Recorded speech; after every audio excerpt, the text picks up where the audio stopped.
बिस्मिल्लाहिर्रहमानिर्रहीम। अस्सलाम वालेकुम नादरीन, आप यूट्यूब चैनल देख रहे हैं। मैं इमरान खान हूँ। एक और वीडियो सोशल मीडिया पे गर्दिश कर रही है और क्लेम किया जा रहा है कि हांगकांग में मरीम नवाज़ साहिबा क्योंकि वापस आ रही हैं तो शायद हांगकांग कब आया था, तो हांगकांग में मरीम नवाज़ साहिबा को ओवरसीज़ पाकिस्तानियों ने इस वीडियो के मुताबिक मुबैना तौर पर घेर लिया, को नारेबाजी की है और उन्हें तनकीद का निशाना बनाया। ये अच्छी बात तो नहीं है, लेकिन इनके साथ पूरी दुनिया में यही होता है। ये वहाँ चले जाएं यूरोप में, वहाँ पे ये होता है। बरतानिया चले जाएं तो वहाँ बाहर नहीं निकल सकते। इधर हांगकांग में, जापान में, हर जगह पे लोग ऐसा क्यों करते हैं? मरीम नवाज़ साहब के वालिद को और इस सारे ख़ानदान को ये सोचना चाहिए कि लोग इनके ख़िलाफ़ क्यों हो गए, और मिलिट्री इस्टेब्लिशमेंट को भी सोचना चाहिए कि लोग उनके ख़िलाफ़ क्यों हो गए। लोग क्यों ये लफ्ज़ लानत का इस्तेमाल करते हैं, लोग क्यों ऐसी चीज़ें बोलते हैं जो माजी में लोग नहीं करते थे। और इसका सादा जवाब यह है कि पाकिस्तान में इस्टेब्लिशमेंट ने और सियासतदानों ने मिलकर जो जुल्म और बर्बरियत का बाजार गर्म किया है, अब यहाँ तो लोगों का बस चलता नहीं है, गोलियाँ मार देते हैं, पकड़ के जेलों में डाल देते हैं। तो जिन मुल्कों में जमहूरियत है वहाँ पे लोग अपने दिल की भड़ास निकालते हैं। ये चीज़ें नामुनासिब हैं, लेकिन जो कुछ पाकिस्तान में किया जा रहा है वो उससे ज़्यादा नामुनासिब है। इस सिलसिले को रोकें ताकि नफ़रत की ये आग मज़ीद ना फैले। अगर आप ये सिलसिला नहीं रोकेंगे तो ये आग फैलती जाएगी।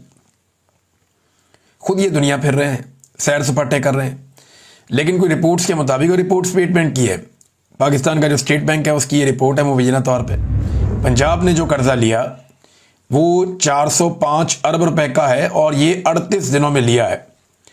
अब इतना सारा कर्जा लेकर 30 बंदे लेकर ये दौरे पे चले गए एक जहाज में बिठा के, और वो भी एयरफोर्स का जहाज, और उन 30 में से कोई 14 बंदे या 13 बंदे जो हैं वो सरकारी नौइयत के हैं और बाकी फैमिलियाँ शैमिलियाँ भी साथ में, यानी ज़ाती मुलाजमाएँ वो भी साथ में, मेकअप आर्टिस्ट वो भी साथ में, दामाद और बेटी वो भी साथ में, उनके बच्चे वो भी साथ में, एक और बेटी और उसकी सहेली वो भी साथ में। ये आयशा अली भुट्टा साहिबा ने ये पूरी एक रिपोर्ट जारी की। कितना अफसोसनाक है। वो जो साथ वजीर शदीर गए उनके बच्चे भी साथ में। तो यहाँ पे तो लटरम पटरम सारे ही जा रहे हैं। पाकिस्तान का कर्जा बढ़ता जा रहा है और इनकी अयाशियाँ बढ़ती जा रही। ये रिपोर्टें अगर आप देखें तो इनके मुताबिक तो आपको यही समझ आती है।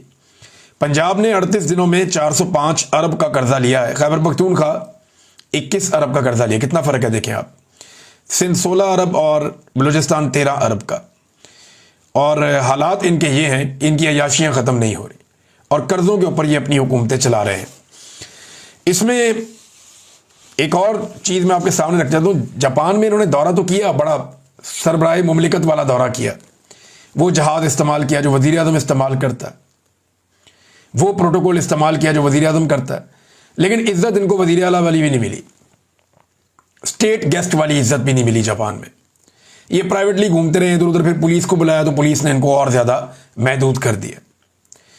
और पाकिस्तान का टोटल कारनामा क्या है? जो जापान में एक्सपो लगी है जिसको देखने के लिए ये लाओ लश्कर के साथ गए थे सारे एंजॉय करने, टोटल कारनामा पाकिस्तान का ये है वहां पे कि नमक का एक स्टॉल था पाकिस्तान का बस, जिस पे करोड़ों रुपया इन्होंने लगाया हुआ। एक स्टॉल नमक का पाकिस्तान ने लगाया कि नमक से बनी हुई चीजें। यहाँ पे खेवड़ा की कौन है ना, दुनिया की बड़ी कानों में से एक सबसे बड़ी, यहाँ खेवड़ा के अंदर नमक निकलता है। तो यहाँ पिंक सॉल्ट निकलता है, पूरी दुनिया में ये हिमालयन सॉल्ट के नाम से बेचा जाता है। आप कहीं भी यूरोप में चले जाएं, अमेरिका में, बरतानिया में, आपको पिंक सॉल्ट मिलता है। ये पाकिस्तान का है, खेवड़ा से ये निकलता है। तो इससे बहुत सारी आइटम्स भी बनती हैं, लैंप्स बनते हैं, दीगर चीज़ें बनती हैं, फनपारे बन जाते हैं, ईंटें बनती हैं इनसे। तो बड़ी खूबसूरत चीज़ें इससे बनाई जाती हैं। वो जो नमक है ना, उसका एक स्टॉल पाकिस्तान ने लगाया हुआ था बस जापान में, और कुछ भी नहीं। ये इनकी वहाँ पर टोटल कारकर्दगी थी। अब इस वक्त पाकिस्तान में सूरत हाल क्या है, मैं दो चीज़ें आपके सामने रखूंगा। एक तो आटा पाकिस्तान में मज़ीद महंगा हो गया। मुझे ये खबरें नहीं करनी पड़ती थी, ना मुझे आदत है खबरें करने की, लेकिन मेरे बहुत सारे दोस्त जो करते थे वो करना छोड़ गए, तो मजबूरन मुझे ये खबर देनी पड़ती है। जब वो ये काम दोबारा शुरू कर देंगे तो मैं ये काम छोड़ दूंगा। वो कह रहे हैं जी मुल्क भर में आटा मज़ीद महंगा हो गया। 20 किलो के थैले की कीमत में 217 रुपये तक का इजाफा हो गया। यानी आप ये समझ लें लगभग 11 रुपये किलो आटा मज़ीद बढ़ गया है, और ये गुज़िश्ता चंद दिनों के अंदर हुआ है। और आटे की कीमत में एक बहुत बड़ा इजाफा हुआ, और इसकी एक और वजह यह कि गंदम की कीमत में भी इजाफा हुआ है। गंदम की जो फी मन कीमत है वो 2200 रुपये से बढ़ के 2800 रुपये हो गई है। ये पाकिस्तान की मीडिया ने इसको रिपोर्ट भी किया है। यानी 20 किलो का आटे का थैला जो इमरान खान के दौर में 1100 रुपये का था, बड़ा रोला पड़ा हुआ था, अभी ये और महंगा हो गया है। और अभी जो इसकी कीमत में इजाफा हुआ वो 217 रुपये का हुआ है, जबकि गंदम का रेट भी बढ़ गया है। जब किसान गंदम बेच रहा था ना, जब गंदम किसान के पास पड़ी हुई थी, तब इस हुकूमत ने किसान से बदला लिया कि हमें वोट क्यों नहीं डालता। तो किसान से बदला लेते हुए हुकूमत ने गंदम जो किसान को पड़ती थी 3000 रुपये में, उसकी कीमत कम करके 2200 रुपये कर दी। बेचारे किसान ने अपना नुकसान के अंदर गंदम बेची, 2200 रुपये मन के हिसाब से गंदम किसान ने बेची हुई है।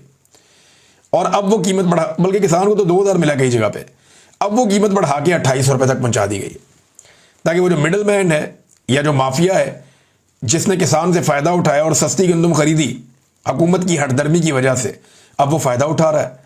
और उसको जो फ़ायदा दिया गया वो 50% का फ़ायदा दे दिया गया।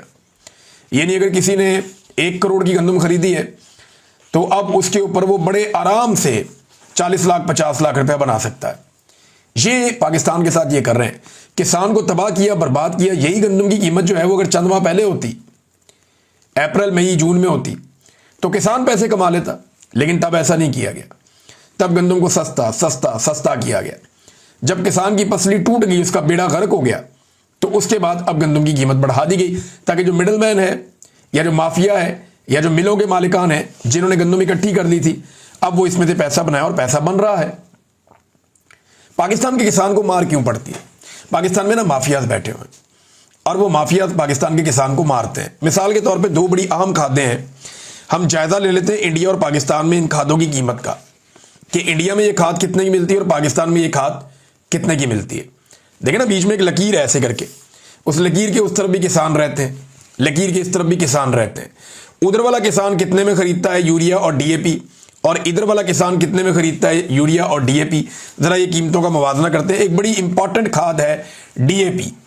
डीएपी खाद जो है वो तमाम किसान जानते हैं कि ये क्या है, और उन सब ने अपनी अपनी फसलों में ये डालनी होती है।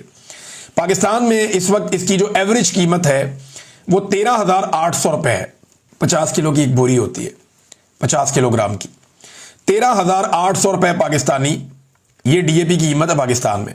अगर भारतीय रुपयों में इसको कन्वर्ट करें, भारत का पैसा पाकिस्तान के मुकाबले में ताकतवर है, तो भारतीय रुपयों में अगर आप इसको कन्वर्ट करें तो इसकी कीमत बनती है 4,275 रुपये भारतीय रुपयों में। अब भारत में ये कितने की मिल रही है डीएपी? भारत में डीएपी की कीमत भारत ने लगाई है 1350 रुपये। हमारे यहां पे 13,800 रुपये, भारत में है 1350 रुपये। और अगर उसे आप पाकिस्तानी कीमत में कन्वर्ट करें तो ये 4,358 रुपये है, अगर पाकिस्तानी पैसों में आप कन्वर्ट करें तो। यानी 3 गुना से भी ज्यादा महंगी है